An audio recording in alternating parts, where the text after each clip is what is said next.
Good morning. I'm Karen Gender, and my pronouns are she and her. And this morning, along with our lead minister, Reverend Krista Taves, welcome to Eliot Chapel.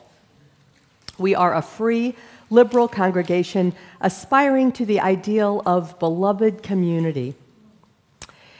This morning, Suzanne Lay Lauren, who is right here, giving a little wave, is available for pastoral care. If something is weighing on your heart, you may see her after the service. If you or a little one become restless, there is a live feed of our service in Fellowship Hall with lots of room to run.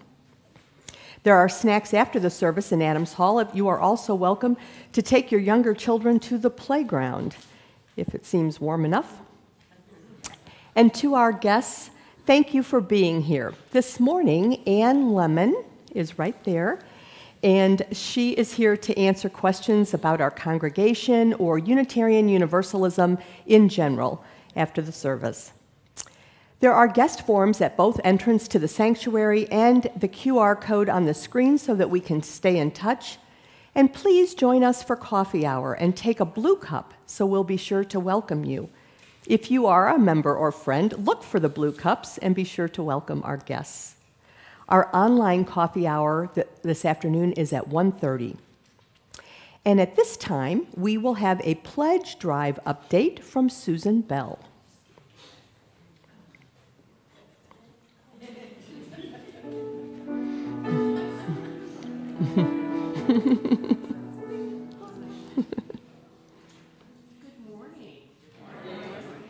Substitute part this morning since Sarah's out of town, but I wanted to give you a quick update on our pledge. Contribute July 1st, 2026 through June 30th, 2027, and we have 67 pledgers that have committed and a total of 293,000, which is about 40% of what we need. So we're doing great, although we have quite a few pledgers who we need to hear from. There's about 240 more pledgers that we could hear from. So some of you are out there and you need to update your pledge. And if you do it by next Sunday, you'll be entered into a raffle for a $300 Fabulous Box gift card. So take your family out to the Fab Box. So that's it for this week. Get that pledge in, and if you have any problems, Geek Squad is here today after the second service, I believe. But anybody on the pledge team would be willing to help you as well. Thank you.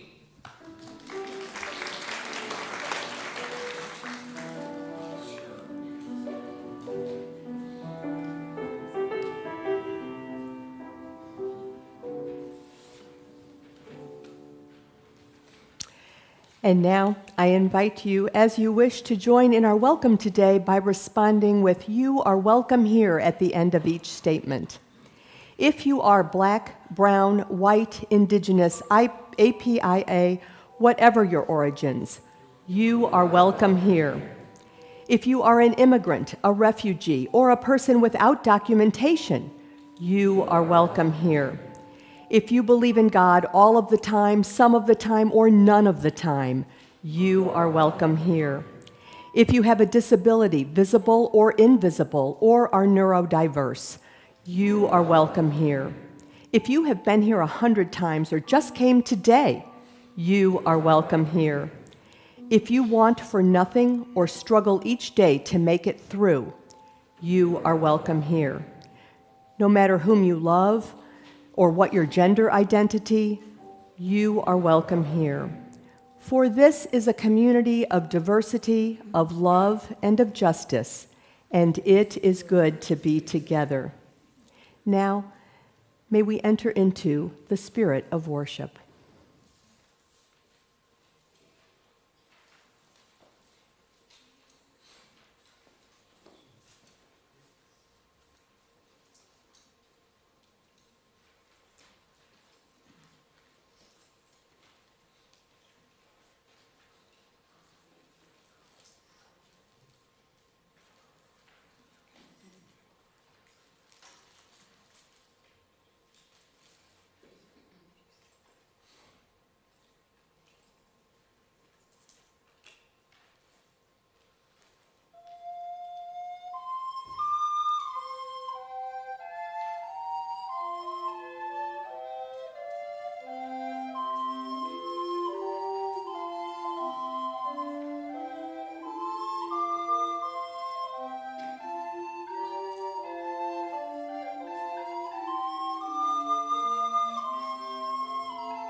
flaming chalice is the symbol of Unitarian Universalism.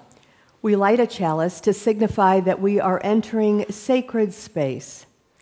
These chalice lighting words are by Reverend Michelle Collins. Come, awaken your senses to this moment, where we practice the revolutionary act of noticing, the breath that sustains us, the beauty hiding in ordinary hours, the small things that keep hope alive. Come, let us train our attention on that which leads us home. And now, I invite you to rise in body or spirit for our opening hymn, number 361, Welcome, Rejoice, and Come In. And please remain standing for our congregational covenant.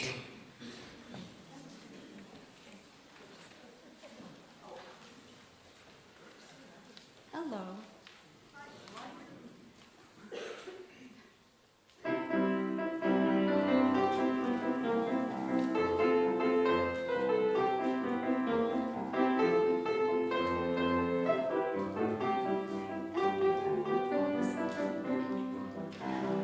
Enter, rejoice, and come in. Enter, rejoice, and come in. Today will be a joyful day. Enter, rejoice, and come in. Open your ears to the song. Open your ears to the song. Today will be a joyful day. Enter, rejoice, and come in. Open your hearts, everyone. Open your hearts, everyone. Today will be a joyful day. Enter, rejoice, and come in. Don't be afraid of some change. Don't be afraid of some change. Today will be a joyful day. Enter, rejoice, and come in. Enter, rejoice, and come in. Enter, rejoice, and come in. Today will be a joyful day. Enter, rejoice, and come in.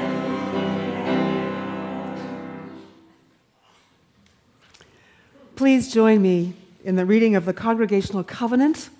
In this faith, covenants are the sacred promises that we make to each other for who we want to be and what we want to do in this beautiful and hurting world. As a free congregation, we promise to one another our mutual trust and support. To create beloved community, we promise to be kinder to each other than we have to be, to listen fully to each other with an open mind and heart, to speak responsibly and respectfully, and to find ways to improve our church for all members and friends. Please be seated.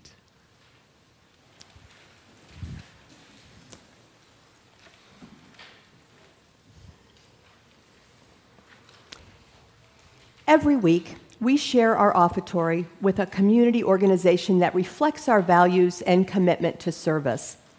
This month, we are sharing our plate with Metropolitan Congregations United, MCU. Metropolitan Congregations United puts faith into action by developing leaders who move their congregations, organizations, and communities to change public policy for the common good. MCU activates congregation members to put their faith into action by identifying and working on issues on 3 levels, beginning in their congregations and neighborhoods, then expanding efforts to their larger community, and finally culminating into connection with regional and statewide issues.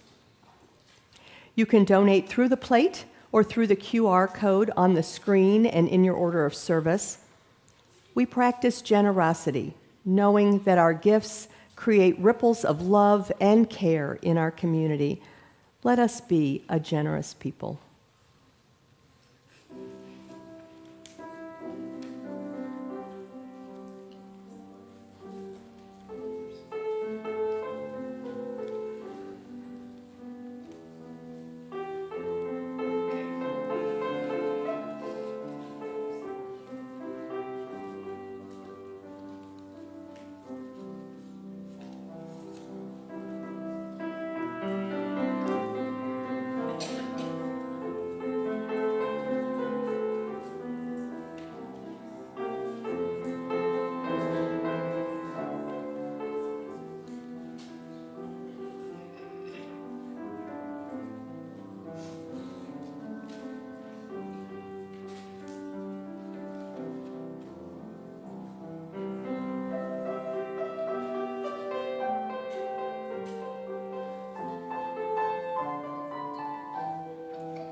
Please join me in the dedication of our offerings. To the work of the church, which is weaving a tapestry of love and action, we dedicate our lives and these our offerings. Thank you. Good morning. Good morning. I would invite those who are young at heart or very young to come forward for our time for all ages. Come on up.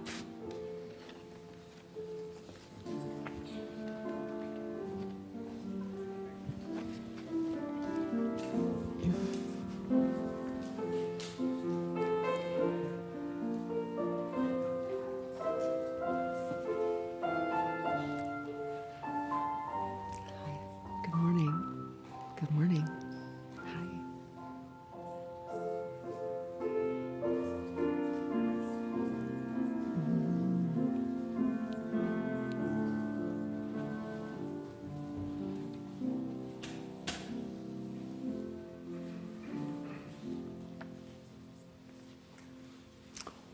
Well, first, I want to thank you for being here despite the fact that it's the first day of daylight savings time.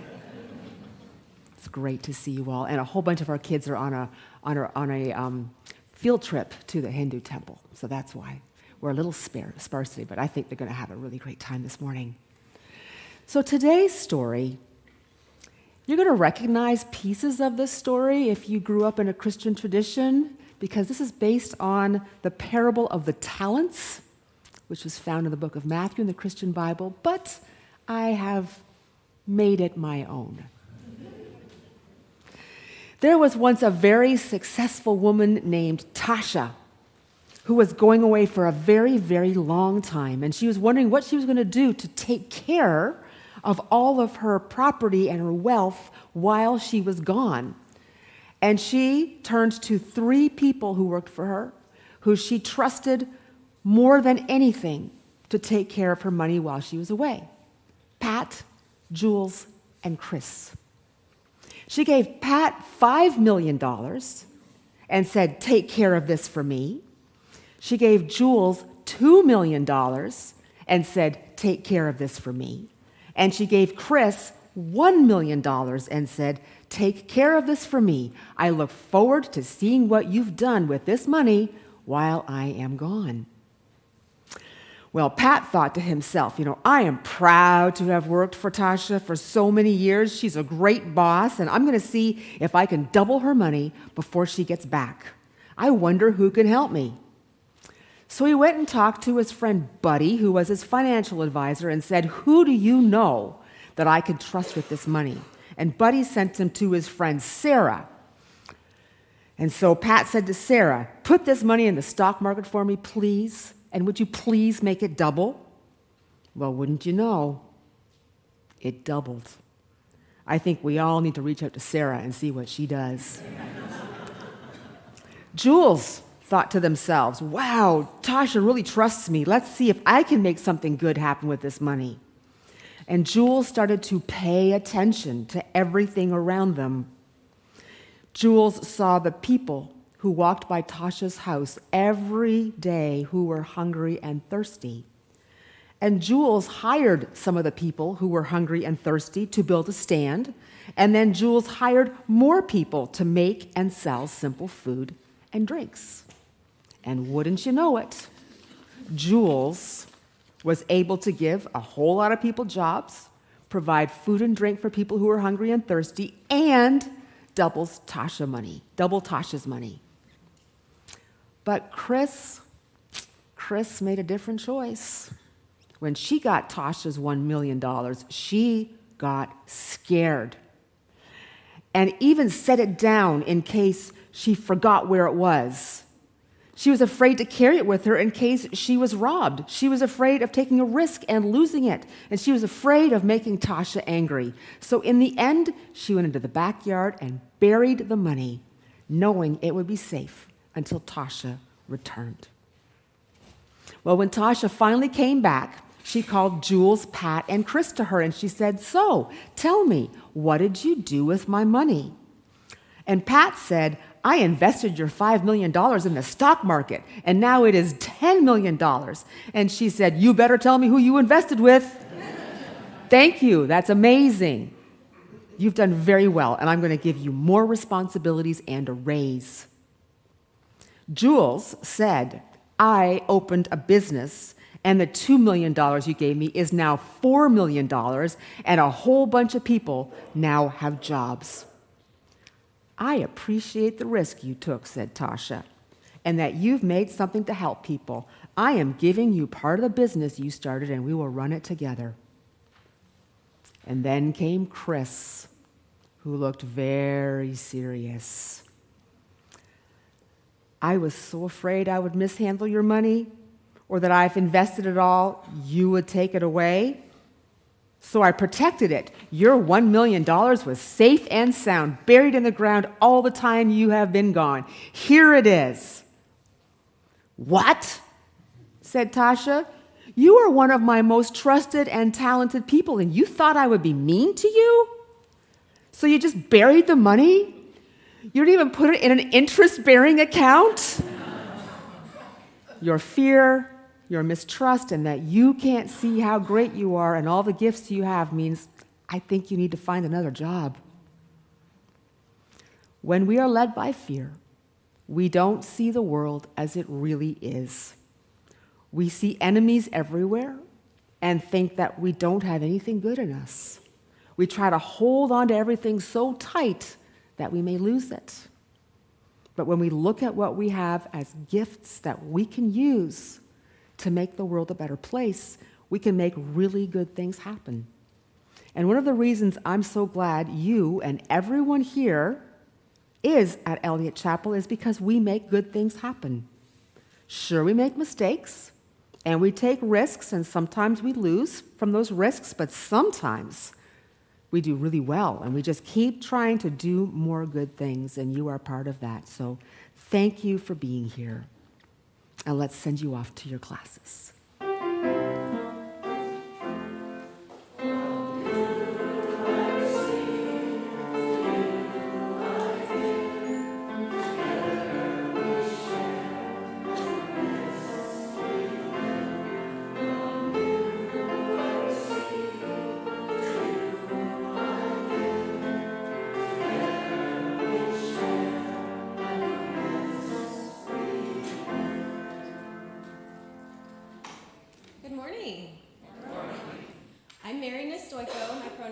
She, her, and my family's been coming to Eliot for 8 years. We've been sitting in the balcony for 8 years.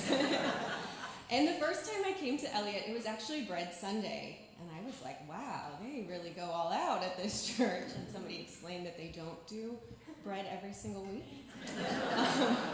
But I was drawn to check out a church because I was going through a pretty tough time as a mom. We have 3 kids, and they were all born within 21 months. My husband and I both work, and we are transplants from California, so we don't have any local family. And at the time, back in 2017, one of our kids had just received a diagnosis that really affected our entire family, and the proposed treatment was going to cost more than we were paying in rent each month. So I came to Eliot pretty worn out and just needing something more in my week. And I'll never forget, I was sitting up in my seat in the balcony, and one of my first few times here, and Reverend Barbara gave a sermon, and the theme was courageous love. And she talked about how sometimes we have to do things that scare us in the name of love.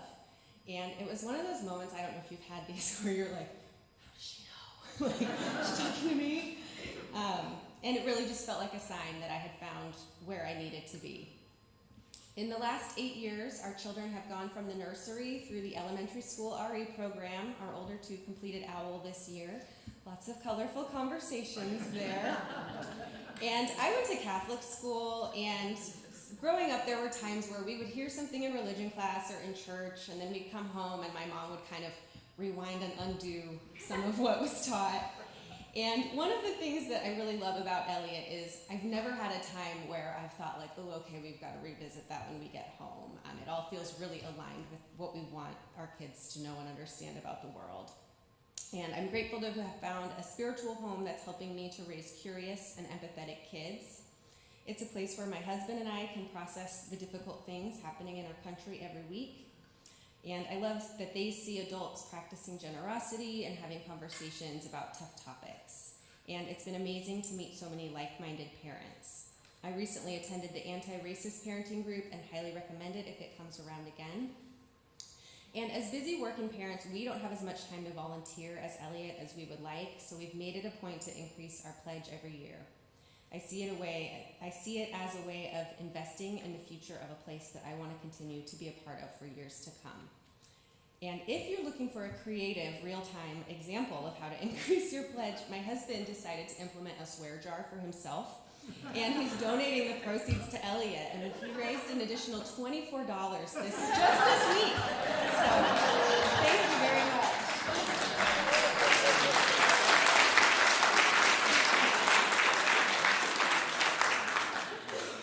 Thank you, Mary. I wonder how much money we would raise if we all did that. So I invite you to join me in the spirit rotation as you are willing and able. We're really big on consent here. And if you are willing and able, you would join me in 3 deep breaths, and these help us to center and ground in this space in ourselves and with each other as a community.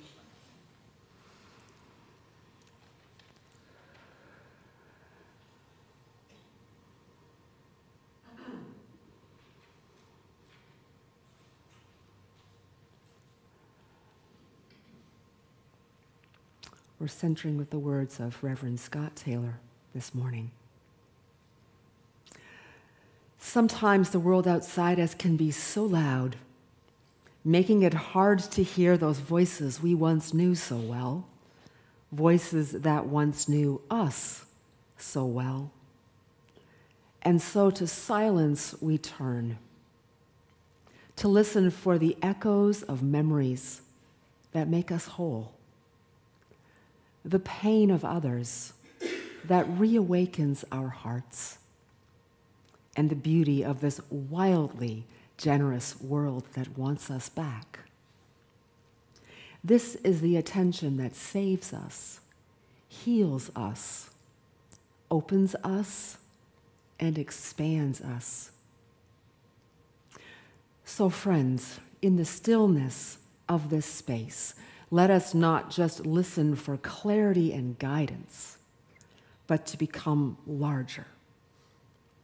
Those voices whispering from deep within are not just calling us home, they are home. We must remember this: what we give our attention to is what we become. Let us enter into a time of silence.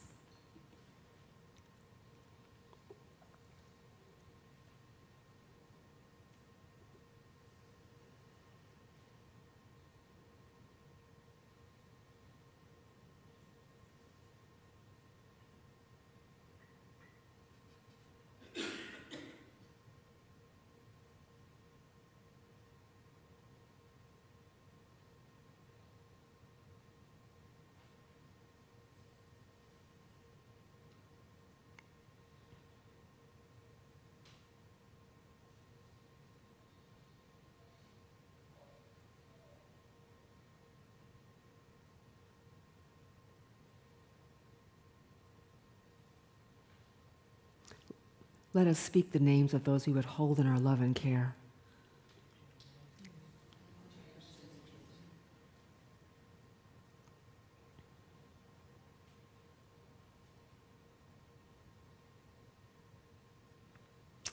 Let us hold in our hearts this morning leaders, political and civic, around the world who are looking at the reality and the possibility of war and considering how we move forward and reclaim peace. Yes, sometimes the world outside us can be so loud, leaving us lost, but the quiet always remains, waiting and willing to be our companion, gently calling us to shift our attention and to reclaim ourselves. May it be so. Amen and blessed be.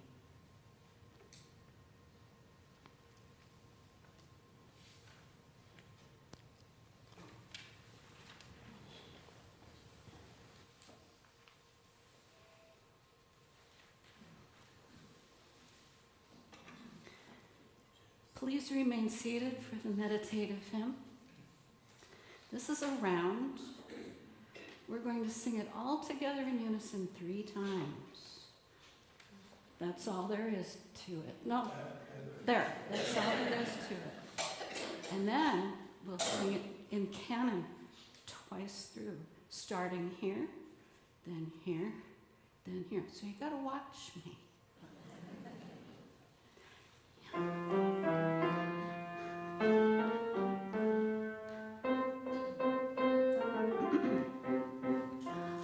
Sing and rejoice, sing and rejoice, let all things live, sing and rejoice, sing and rejoice, sing and rejoice, let all things live, sing and rejoice, sing and rejoice, sing and rejoice, let all things live, sing and rejoice, sing and rejoice. Sing and rejoice, sing and rejoice, sing and rejoice, sing and rejoice, sing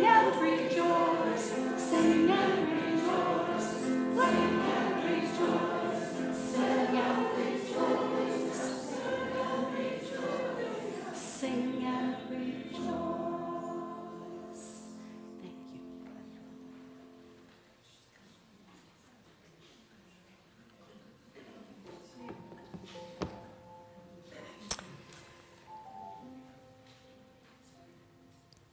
Our reading this morning is by Devin Kelly.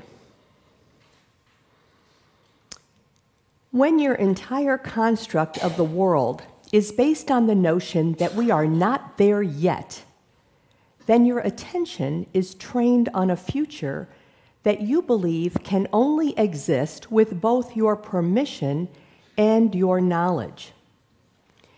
Such a use of attention is, in many ways, a misuse of attention, which is perhaps our greatest gift. To take such attention and turn it toward the non-existent, and not yet future, is to ignore the precious and sometimes passing world as it is. Our attention is a gift because it reminds us every waking second that we are in the presence of so many somethings that exist without our permission and to the benefit of our curiosity, our imagination, and our understanding of beauty. Our attention reminds us that we are here, that we should look around. It begs us to consider, as Lavers writes in another one of his poems, I asked for awe, and ordinariness flared. This ends the reading.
Thank you so much. That was just beautiful. Just beautiful.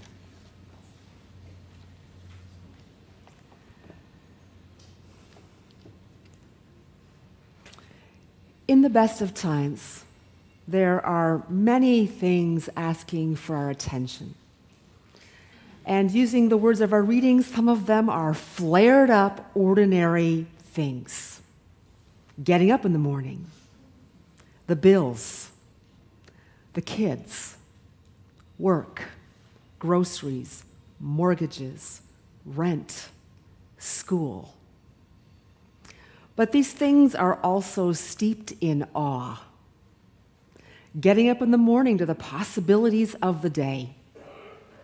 The privilege of having bills that bring us water, electricity, gas. That is a privilege. Children that fill our lives with wonder even when they drive us crazy. Work that changes people's lives. Even the most mundane work changes people's lives. Grocery stores with food from around the world. Mortgages and rent that create home. Schools where our minds and hopes can flourish. Last Sunday, we introduced the idea of paying attention as an invitation to fall in love. The theme of this whole month is paying attention as a spiritual practice. By noticing deeply everything around us, everything gets richer, deeper, and the promise is that we will fall in love with life, even in the face of all the suffering that happens around us. And there is a lot of suffering happening around us, even in the best of times. Today we're looking at paying attention from a different angle, paying attention as a gift. It's the gift of a path to developing a sense of purpose. First, by paying attention to what is in our corner, the gifts, the things we have that can work for us, and then paying attention to what is possible with the things in our corner, the gifts we have. In every relationship, in every moment where we work, where we play, where we worship, in the good times, in the hard times, we are called to pay attention as a spiritual path to seeing abundance and its possibilities. And this kind of paying attention is especially important in hard times, like ours, when it is so easy to get caught up in anxiety, apathy, disillusionment, anger, to feel overwhelmed, so overwhelmed that we lose sense of our own voice. You know, it is so tempting to focus on what is going wrong, and of course, these things do need our attention all the time. But if we are going to feel that we have some power, some influence to be able to make things better in big and small ways, paying attention to the abundance we do have is a way out of that downward spiral. It's a way of centering in and sharing love, which in Unitarian Universalism is not a hallmark thing, a ride off into the sunset thing. In Unitarian Universalism, it is the most powerful force in existence. It's what we serve. It's what our core values point us towards every moment of our lives. This is the attention that saves us, heals us, opens us, and expands us. So today we're going to pay some attention to what is in our corner in light of this being our final open question Sunday. So for those of you who are new to this congregation, the open questions process is a new thing that we're trying on this year to help us pay attention to what we as a congregation should care about. So last summer, the Board of Trustees developed 3 open questions, and we spent the fall focused on how shall we center love in our care of one another. We spent the winter focused on with whom in the broader community shall we grow in loving relationships. And in anticipation of the spring that is upon us, our third question is, what resources shall we commit to center and expand love? So today we're on that last one. What resources shall we commit to center and expand love?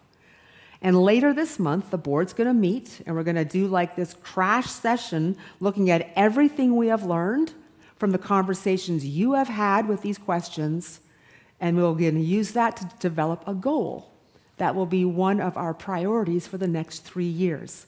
We try to have 3 goals going on at all the time. And one goal is in its first year, one's in its second year, one's in its third year. And the third year one's going to drop off, and we're going to put up another one that's at its first year. So my work today is to set us up for the in-person conversations that are going to happen after each service, and in the Zoom session this week for anyone who can't be here in person and wants to contribute. And everyone is welcome, like no matter how long you've been here, if you're a member or a friend, whether you've been in leadership or not, because new eyes have new perspectives, and we need everyone's perspectives. So in our wisdom story, which undoubtedly was a creative retelling of the parable of the talents, each of the workers is given the responsibility of paying attention to their boss's assets. They are literally holding these gifts in their hands. And each of them makes different choices. The first 2 bring the best of themselves to the money they've been entrusted with. And the third has such fear that she experiences the money as a burden. Burying it is a relief. She can go on with her life as if nothing has happened, knowing that it will still be there when the boss gets back. Hopefully the container is waterproof. Obviously, the lesson is that we should be like the first and third workers, using the abundance in our lives to do something good, to make life better, happier, more fun, more just, more joyful. That's what most of us want to be like. But stories like this wouldn't need to exist if that's what we actually did. We all have times when we cannot see the abundance, or if we're so afraid of losing it that we focus on keeping it, protecting it, and our fearful choices turn those gifts into burdens. Just as the boss sends that third employee packing, our fears send us packing, separated from the love, joy, and fulfillment that we could have if we saw it as a gift. As Scott Taylor said in our prayer, sometimes the world outside us can be so loud, making it hard to hear those voices we once knew so well, voices that once knew us so well. The same is true of institutions like big companies, volunteer organizations, small businesses, and congregations. The congregations that are hopping can identify the gifts they have and actually use them constructively to make something better, to live their mission more clearly. But the organizations that are stale get stuck in old patterns, reluctant to stretch themselves or to take risk. They literally bury their gifts in the ground. So when we ask ourselves this third question, what resources shall we commit to centering and expanding love, we're asking ourselves to really see, open our eyes and ears and our minds and our spirits and see, perceive the abundance that we are already holding in our hands, and to gently, patiently, lovingly move past the things that get in the way. And we can do this in our personal lives, and we can do this in our collective communal life. How many of you have heard of asset mapping? Some of us have heard of asset mapping. Asset mapping sounds really technical, like a corporate exercise, and it can be, but it is also a very powerful way to pay attention to our gifts and what's possible with them. And it does this in 3 ways. Asset mapping helps us, 1, identify our gifts. 2, it helps us explore how we might use them for good. And 3, it helps us to build plans to do just that. And in light of our open question, and in the sense of paying attention as a spiritual practice, I'm going to show you what I find when I look for all the gifts that are in our corner using an asset mapping process. And in the face-to-face conversations after service, we will do the second part, explore how we can use those gifts to center and expand love. And then the Board of Trustees will shift to the third part later this month, which is to develop a plan for doing that. And do not worry that as we're developing this plan, we're going to come back to you, sometimes several times, and say, this is what we're thinking. We need your feedback. Are we on the right path here?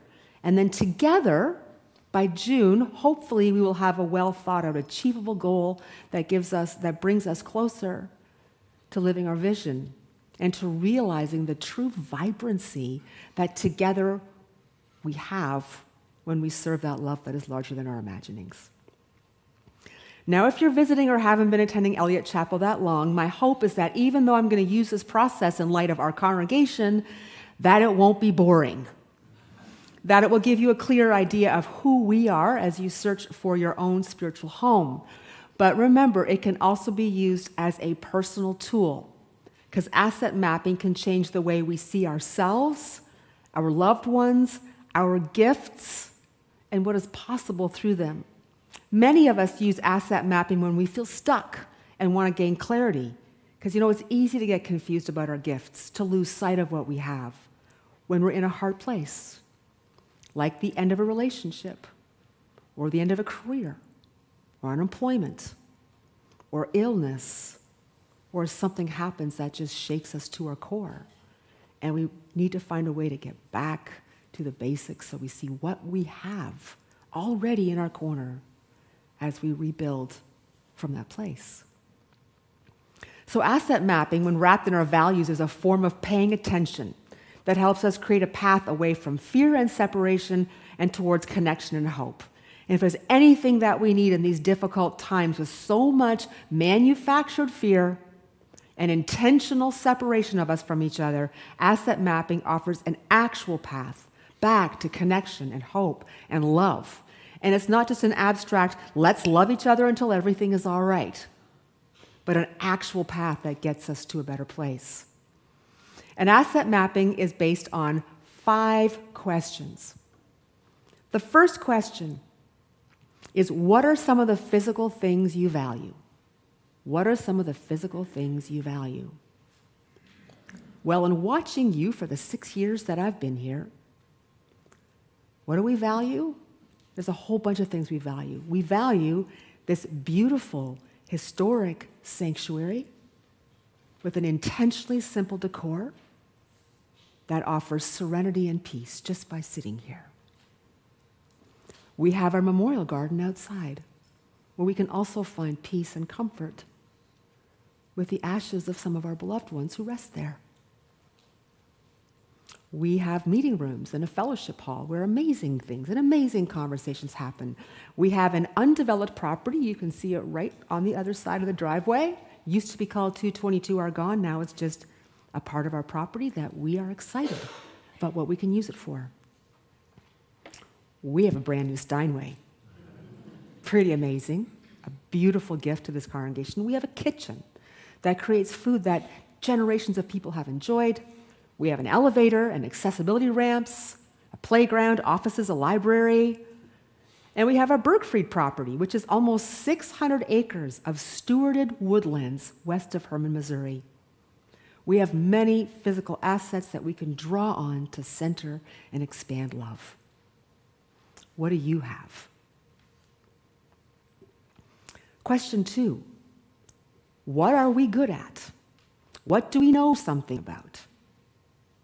Well, we already heard some of that this morning from Mary Stoiko. Like many Unitarian Universalist congregations, we are very good at offering age-appropriate, reality-based, and values-informed sexuality education for all ages, from our littles to our seniors, so that our littles grow up having a healthy understanding and expression of sexuality, and those who are older can unwind some of the unhealthy stuff that we're burdened with and be freed into a wholer, more beautiful experience of our sexuality. The program is called Our Whole Lives. It's a pretty amazing thing. We're getting better at supporting each other through pastoral care, covenant groups, support groups, children's and religious education, adult enrichment programs, social justice, and social groups. We care for and encourage each other to grow spiritually. And we try not to get stuck in our cliques. Emphasis on the word try. Some of us still focus only on our friends during coffee hour and leave our guests sitting alone. Just saying. We have good staff. I know because I supervise them. We have good staff who are open and receptive and committed and good at listening and good at what they do. We have activists who will risk a lot for the causes that we believe in: abortion rights, LGBTQ equality, environmentalism, voting and democracy, immigration justice, racial justice. People who regularly move beyond their comfort zones, sometimes risking their health, their well-being, and their freedom to show up for justice. We have a large Sunday morning team that makes this happen. And we have really good fundraisers, like the trivia night in April. Don't forget to get your ticket. So we have a lot of things that we do well, and I haven't covered by any means all of them. We have a lot of things that we do well that help us center and expand love. What are you good at? Third question. Who are the people we know or care about, and what groups of people do we belong to? Well, if you look at our social justice priorities, we care about people in poverty, immigrants, queer people, people of color, women. We are in active relationships with organizations who center their well-being. We offer a place to heal and reclaim faith for those coming from abusive religious experiences. Some of us have close relationships with people of influence: politicians, business leaders, law enforcement, justices of the peace, public officials. We have connections in healthcare, business and finance, universities and colleges, and the military. We also have connections with our neighbors, our children's schools, our local libraries, our community centers, our friendship circles, our sports clubs, our coworkers. We have a lot of relationships that can support us in expanding and sharing our love. What relationships do you have that can support you in expanding and sharing your love? Fourth, where do we work or volunteer? In this congregation, we have educators, childcare workers, healthcare professionals, social workers, activists, fundraisers, community organizers, librarians, counselors, engineers, technicians, scientists, lawyers, accountants, CEOs, administrators, civil servants, military personnel, politicians, and business owners. Whew! We also have people with vast amounts of education, and we have those who have been working since high school, maybe before it. We have people who work with their hands, building, repairing, creating, cleaning, cooking. We have fabric artists, painters, sculptors, photographers, jewelry makers, designers, tattoo artists, writers, poets, editors, graphic artists, landscapers, and musicians. And we have cashiers and clerks, salespeople, waiters, and gig workers. And in all of these professions, we have skills we can bring and relationships that we can lean on to center and expand love. What skills can you bring? And what relationships can you lean on to center and expand love? And finally, how do we make money? How do we spend money? Well, most of our money comes from you, members and friends who make a financial commitment and make good on that commitment. We have rental income. We have cool fundraisers like what? Trivia night in April. And there are people who just give us money. Sometimes people we don't even know who learn about something we do or watch an online service and just send a check. Happens all the time. And we are good at raising money for special projects, like the bread program for our Transylvania Partner Church the first Sunday that Mary was here. This is how we finished the memorial garden, installed the sanctuary screen, paid for the new sign outside. It's how we keep our ministers' discretionary fund flush. This is the fund we use to help members and friends in financial crisis. How do we spend our money? Well, not surprisingly, as in most businesses and most nonprofits, most of our money goes to salaries, because the most important thing to invest in is devoted people who serve us, believe in what we do, and help us bring all we can to bear on our mission. Then comes our facilities, which are old, heavily used, need a lot of TLC. And after that comes funding all the programs we happen here, although it's good to remember that the salaries also fund all the programs that happen here. And we're really good at financially supporting nonprofit organizations in our communities to share our values. And we aim to use our money to center and expand love in all that we do. How do you make money? And how do you spend your money? When we pay attention, this is what we find in our corner.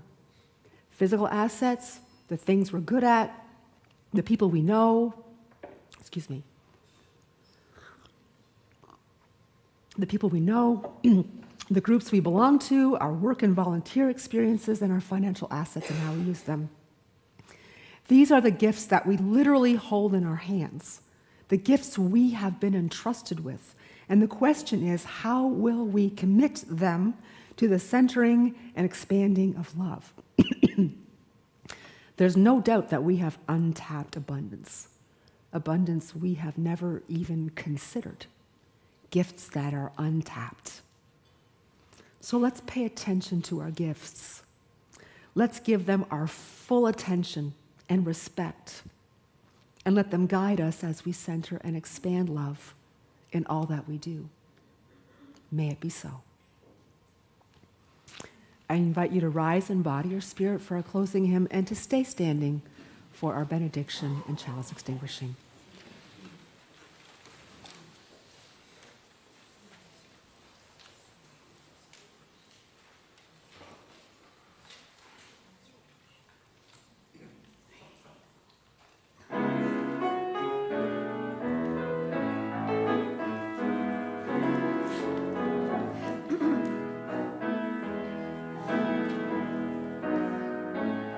Sometimes I choose to keep my and so every soul is blessed and made whole. The duty of Christ our God. We are answering the call of love. Hands joined together as hearts beat as one, emboldened by faith, we dare to proclaim we are answering the call of love. Sometimes we build a barrier to keep love tightly bound, corrupted by fear, unwilling to hear, humiliate the beauty we found. We are answering the call of love. Hands joined together as hearts beat as one, emboldened by faith, we dare to proclaim we are answering the call of love. A bright new day is dawning, when love will not divide. Reflections of grace in every embrace, fulfilling the vision divine. We are answering the call of love.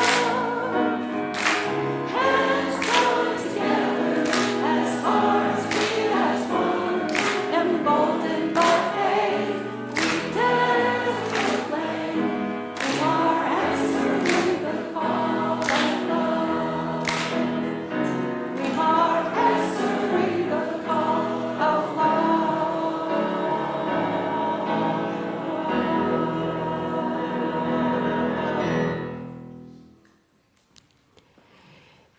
And now, let us extinguish our chalice and share our benediction. We extinguish this chalice, but not the light of truth, the warmth of community, or the fire of commitment. These we carry in our hearts until we are together again.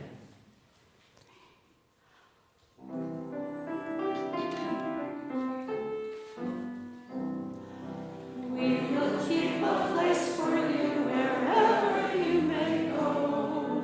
We'll sustain us all the faith and love we've come to know. Go in peace, bring hope to hearts that yearn. We will keep a place for you till you return.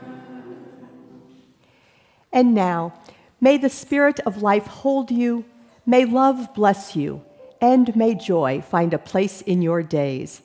Love to you all. Go in peace.